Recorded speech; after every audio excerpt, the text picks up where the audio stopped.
اکثر ہمارے بھائی یہ کہتے ہیں کہ جی میری جیب تو خالی ہے، میں تو بمشکل گھر چلا رہا ہوں، میں قربانی کہاں سے دوں؟ لیکن اسی گھر میں اہلیہ کے پاس 5 تولے 8 تولے یا اس سے بھی زیادہ سونا الماری میں پڑا ہوتا ہے۔ اب یہاں بات سمجھنے والی ہے۔ اسلام میں ملکیت کا قانون بالکل صاف ہے۔ اگر سونا بیوی کا ہے تو اس کی مالک بیوی ہے، اور اگر وہ سونا نصاب 52.5 تولہ چاندی کی قیمت سے زیادہ ہے تو اس سونے پر قربانی واجب ہے۔ لیکن سوال یہ ہے کہ قربانی دے گا کون؟ دوستو یاد رکھیں، شرعی طور پر شوہر پر بیوی کی قربانی دینا واجب نہیں ہے، یہ بیوی کی اپنی ذمہ داری ہے۔ اب خواتین کہیں گی کہ ہمارے پاس اتنے پیسے کہاں سے آئیں گے؟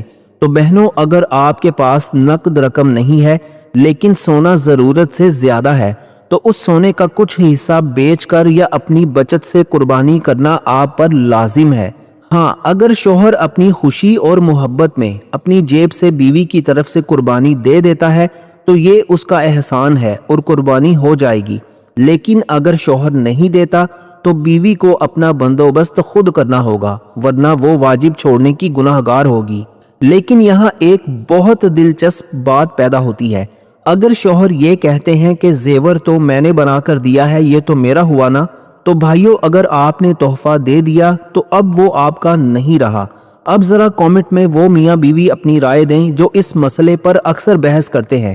آپ کو کیا لگتا ہے، کیا شوہر کو بیوی کی قربانی دینی چاہیے یا بیوی کو خود اپنا بندوبست کرنا چاہیے؟ اپنی قیمتی رائے نیچے کامنٹس میں ضرور لکھیں۔ میں دیکھنا چاہتا ہوں کہ ہمارے معاشرے کا کیا رجحان ہے۔ آپ کی رائے اس بحث کو مزید واضح کر سکتی ہے۔ لوگ یہاں ایک اور بڑی غلطی کرتے ہیں، وہ سمجھتے ہیں کہ استعمال ہونے والا سونا جو خواتین پہنتی ہیں اس پر قربانی نہیں ہے۔ بھائیو، یہ غلط فہمی نکال دیں، چاہے سونا پہننے والا ہو یا الماری میں پڑا ہوا ہو، بسکٹ یا سکے ہوں، اگر وہ نصاب کو پہنچ رہا ہے تو اس پر قربانی دینی ہی دینی ہے۔ بعض لوگ کہتے ہیں کہ ہم تو غریب لوگ ہیں، بس یہ تھوڑا سا سونا بچا کر رکھا ہے آڑے وقت کے لیے۔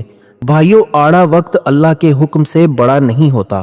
اگر آپ کے پاس اللہ کے دیے ہوئے مال میں سے 52.5 تولہ چاندی کی مالیت کا سونا موجود ہے تو اللہ کا شکر ادا کریں کہ اس نے آپ کو دینے والوں میں رکھا ہے، لینے والوں میں نہیں۔ اس لیے اس عید پر اپنی اہلیہ کے سونے کا حساب ضرور لگائیں اور دیکھیں کہ کہیں آپ واجب تو نہیں چھوڑ رہے۔ لیکن بھائی، یہاں ایک اور بڑا مسئلہ ہے جو بہت سے لوگوں کو پریشان کرتا ہے، وہ یہ ہے کہ اگر سونا تو ہے یا ضرورت تو ہے، لیکن ہمارے سر پر قرضہ چڑھا ہوا ہے یا ہم نے ابھی کمیٹی ڈال رکھی ہے جو ابھی نکلی نہیں، تو کیا ایسے حالات میں بھی قربانی دینی ہوگی؟ دوستو، یہ ہمارا پوائنٹ نمبر 3 ہے جو آپ کی جیب کے حالات سے جڑا ہوا ہے۔ Point number 3۔ اب آتے ہیں اس مسئلے کی طرف جو آج کل کے دور میں ہر دوسرے بندے کا سر درد بنا ہوا ہے، یعنی قرض اور کمیٹی۔ اکثر لوگ ہم سے یہ پوچھتے ہیں کہ بھائی، ہم نے تو لاکھوں کا قرضہ دینا ہے یا ہماری تو ابھی کمیٹی ڈلی ہوئی ہے جو ابھی تک نکلی نہیں، تو کیا ہم پر بھی قربانی واجب ہے؟ دیکھیں بھائیو، اس کو بڑے سکون سے سمجھیں۔ شرعی اصول یہ ہے کہ اگر آپ کے پاس مال موجود ہے لیکن اس کے سامنے آپ پر ایسا قرضہ بھی ہے جو آپ نے فوری ادا کرنا ہے تو پہلے وہ قرضہ نکالا جائے گا۔ اگر قرضہ نکالنے کے بعد آپ کے پاس بچنے والی رقم یعنی نصاب 52.5 تولہ چاندی کی قیمت سے کم ہو جاتی ہے تو پھر آپ پر قربانی واجب نہیں ہے۔ لیکن یہاں ایک بہت بڑی چالاکی ہم لوگ کرتے ہیں، وہ قرضہ جو ہم نے 10 سال میں قسطوں پر دینا ہے، جیسے گھر کا قرض یا گاڑی کی قسط، اس کو سامنے رکھ کر ہم قربانی چھوڑ دیتے ہیں۔ یہ غلط ہے۔ صرف وہ قرضہ منہا ہوگا جو آپ نے ابھی اسی وقت یا اس مہینے ادا کرنا ہے۔ اب رہی بات کمیٹی کی، تو یاد رکھیں اگر آپ نے کمیٹی ڈالی ہوئی ہے اور وہ ابھی تک نکلی نہیں تو وہ رقم آپ کی مالیت تو ہے لیکن آپ کے ہاتھ میں نہیں ہے، اس لیے اس رقم پر قربانی واجب نہیں ہوتی۔ ہاں، اگر آپ کی کمیٹی نکل آئی ہے اور اب آپ کے ہاتھ میں اتنے پیسے ہیں جو نصاب کو پہنچتے ہیں تو پھر قربانی سے بچنے کا کوئی راستہ نہیں ہے۔ لیکن رکیں، یہاں میں آپ سے ایک بڑا کڑوا سوال کرنا چاہتا ہوں۔ ہم لوگ لاکھوں روپے کا قرضہ لے کر شادیوں پر دیگے چڑھا دیتے ہیں، قرض لے کر بڑے بڑے موبائل فونز خرید لیتے ہیں، لیکن جب قربانی کی بات آتی ہے تو ہمیں اپنا قرضہ یاد آ جاتا ہے۔ دوستو، ذرا کامنٹ میں سچ سچ بتائیں، کیا آپ کے خیال میں ایسا کرنا درست ہے کہ ہم دنیاوی کاموں کے لیے تو قرضہ لے لیں لیکن دین کے معاملے میں معذرت کر لیں؟ آپ کی کیا رائے ہے؟ نیچے کامنٹس میں اپنی قیمتی رائے ضرور دیں۔ میں ہر کامنٹ کو خود پڑھوں گا اور دیکھوں گا کہ آپ لوگ اس بارے میں کیا سوچتے ہیں۔ دوستو ایک اور بات یاد رکھیں، بعض لوگ کہتے ہیں کہ ہم تو بہت مجبور ہیں، ہماری تو کمیٹی بھی نہیں نکلی۔ بھائیو، قربانی مجبوری کا نام نہیں ہے، یہ تو صاحب حیثیت ہونے کی نشانی ہے۔ اگر اللہ نے آپ کو اتنا دیا ہے کہ آپ اپنی بنیادی ضرورتیں پوری کرنے کے بعد بھی مال رکھتے ہیں تو قربانی آپ پر بوجھ نہیں ہونی چاہیے۔ کچھ لوگ یہ بھی پوچھتے ہیں کہ کیا قربانی کے لیے قرض لینا جائز ہے؟ تو بھائیو، اگر آپ پر قربانی واجب نہیں ہے تو زبردستی قرض لے کر قربانی کرنا ضروری نہیں ہے۔ اللہ نے دین میں آسانی رکھی ہے، لیکن اگر آپ صاحب نصاب ہیں تو پھر ہیلے بہانے بنانا چھوڑ دیں، کیونکہ اللہ نیتوں کو جانتا ہے کہ آپ واقعی مجبور ہیں یا صرف کنجوسی کر رہے ہیں۔ دوستو اب یہاں سے بات نکلتی ہے اس نصاب کی جس کا میں بار بار ذکر کر رہا ہوں۔ آخر یہ 52.5 تولہ چاندی کا حساب ہے کیا؟ اور 2026 میں وہ کون سی رقم ہے جو اگر آپ کے پاس ہو تو آپ صاحب نصاب کہلائیں گے؟ یہ ہمارا پوائنٹ نمبر 4 ہے، جسے سمجھے بغیر آپ یہ فیصلہ ہی نہیں کر پائیں گے کہ آپ پر قربانی ہے بھی یا نہیں۔ دوستو پوائنٹ نمبر 4 ہے 2026 کا نصاب اور آپ کی جیب کا حساب۔ اب آتے ہیں اس ویڈیو کے سب سے اہم اور تکنیکی حصے کی طرف، جہاں اکثر لوگ حساب کتاب میں غلطی کر جاتے ہیں۔ لوگ پوچھتے ہیں کہ بھائی آخر وہ کون سا فکس فگر ہے، وہ کون سی رقم ہے جو اگر میرے پاس ہو تو مجھ پر قربانی واجب ہو جائے گی؟ بھائیو، شریعت نے اس کا معیار رکھا ہے 52.5 تولہ چاندی۔ اب ذرا دل تھام کر سنیں، آج مئی 2026 کے تازہ ترین ریٹس کے مطابق پاکستان میں چاندی کی قیمت تقریباً 7,850 روپے فی تولہ تک پہنچ چکی ہے، جبکہ سونے کی قیمت تو آسمان سے باتیں کر رہی ہے، یعنی 4,94,100 روپے فی تولہ۔ دوستو اب یہاں حساب سمجھیں، اگر آپ کے پاس صرف سونا ہے تو نصاب 7.5 تولہ سونا ہے، جس کی قیمت تقریباً 37 لاکھ روپے بنتی ہے۔ لیکن اگر آپ کے پاس سونے کے ساتھ تھوڑی سی چاندی یا تھوڑی سی نقد رقم بھی موجود ہے تو پھر حساب سونے سے نہیں بلکہ چاندی سے ہوگا، اور چاندی کے حساب سے نصاب کی رقم بنتی ہے تقریباً 4,12,000 روپے۔ یعنی اگر آپ کے پاس 4,12,000 روپے کی نقد رقم یا اتنی مالیت کا سونا یا پھر مال تجارت موجود ہے تو آپ صاحب نصاب ہیں اور آپ پر قربانی واجب ہے۔ لیکن رکیں، اب یہاں سے ویڈیو کا سب سے جاندار موڑ شروع ہونے والا ہے۔ آپ سوچ رہے ہوں گے کہ شکر ہے میرے پاس تو 7.5 تولہ سونا نہیں ہے، میں تو بچ گیا۔ بھائیو، اتنی جلدی خوش نہ ہو، کیونکہ یہاں ایک بہت بڑا ٹویسٹ ہے۔ ابھی کامنٹ میں مجھے یہ بتائیں کہ کیا آپ کو لگتا ہے کہ صاحب نصاب ہونے کے لیے صرف کیش ہونا ضروری ہے؟ ابھی ہاں یا نہ لکھیں، کیونکہ اگلی بات سن کر شاید آپ کے پیروں تلے سے زمین نکل جائے۔ دیکھیں بھائیو، صرف بینک بیلنس یا الماری میں پڑا ہوا سونا ہی نصاب نہیں ہوتا۔ یہاں وہ بات آتی ہے جو 90% لوگ چھپاتے ہیں یا انہیں پتہ ہی نہیں ہوتی۔ شریعت کہتی ہے کہ اگر آپ کے گھر میں ایسا فالتو سامان پڑا ہے جو آپ کی بنیادی ضرورت سے زیادہ ہے تو اس کی قیمت بھی نصاب میں شامل ہوگی۔ مثال کے طور پر آپ کے پاس ایک فالتو موبائل فون پڑا ہے، گھر میں ایسا فرنیچر ہے جو صرف مہمانوں کے لیے رکھا ہے اور سال بھر استعمال نہیں ہوتا، یا کچن میں وہ برتن جو صرف دکھاوے کے لیے ہیں۔